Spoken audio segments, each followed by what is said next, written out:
Halo, nama saya Fidelia Yesi. Saya mahasiswa dari Fakultas Teknologi Pertanian, Program Studi Nutrisi dan Teknologi Kuliner, Unika Sugio Pranoto, Semarang.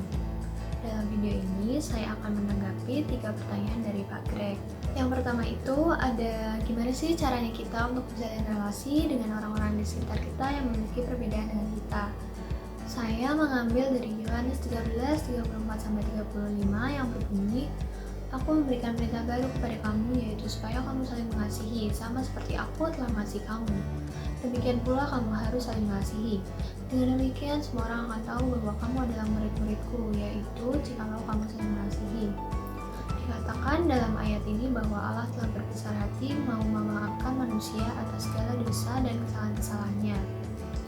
Toleransi juga telah diberikan kepada manusia, sehingga toleransi merupakan sebuah kewajiban yang harus dijalankan oleh manusia agar kehidupan yang lebih harmonis ini di dunia ini tercipta. Dalam Konsili Vatikan II dan Nostra Aetate juga tercantum bahwa Gereja Katolik itu mendorong putra-putrinya untuk saling mengasihi melalui perilaku sehari-hari terhadap umat yang beragama lain, sambil menebarkan iman kita. Pertanyaan yang kedua adalah, apakah keyakinan saya itu setuju dengan adanya kapitalisme, individualisme, konsumerisme, dan hedonisme? Kapitalisme, sistem perekonomian dengan kebebasan secara penuh kepada setiap orangnya untuk menjalankan kegiatan perekonomian seperti produksi, penjualan, dan distribusi. Individualisme, sikap lebih mementingkan diri sendiri daripada orang lain. Konsumerisme, ideologi yang menjadikan seseorang atau kelompok yang menjalankan konsumsi secara berlebihan dengan sadar dan terus berkelanjutan. Hedonisme, suatu pandangan hidup di mana kenikmatan materi sebagai tujuan utama dalam hidup. Dalam Galatia 5, 16-18, maksudku ialah hiduplah oleh roh, maka kamu tidak akan menuruti keinginan daging. Sebab keinginan daging berlawanan dengan keinginan roh, dan keinginan roh berlawanan dengan keinginan daging. Karena keduanya bertentangan sehingga kamu setiap kali tidak melakukan apa yang kamu kehendaki.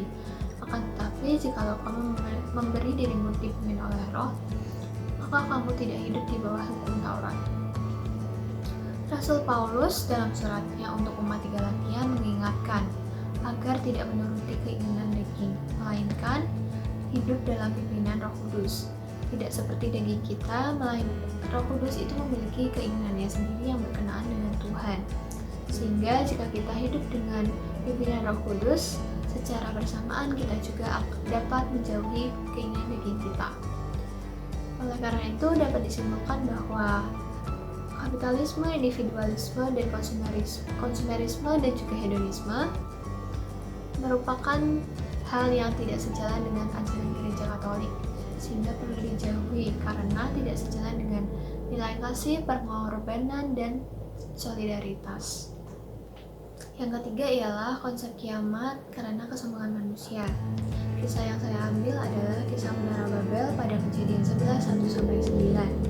Pada awalnya para manusia ingin membangun kota dengan menara yang tinggi hingga mencapai ke surga. Pembangunan menara ini di atas kehendak manusia sendiri tanpa adanya campur tangan Tuhan, sehingga menara ini merupakan simbol dari kekuasaan manusia. Oleh karena itu Tuhan murka dan memberikan hukuman kepada mereka dengan cara mengubah bahasa dari setiap orangnya, sehingga terjadi kehancuran pada komunikasi mereka. Hal yang dapat kita ambil dari kisah ini adalah bahwa kita itu sebagai manusia tidak boleh sombong. Segala hal yang akan kita lakukan, kita itu selalu harus ingat kepada Tuhan. Sekian video tanggapan dari saya. Terima kasih.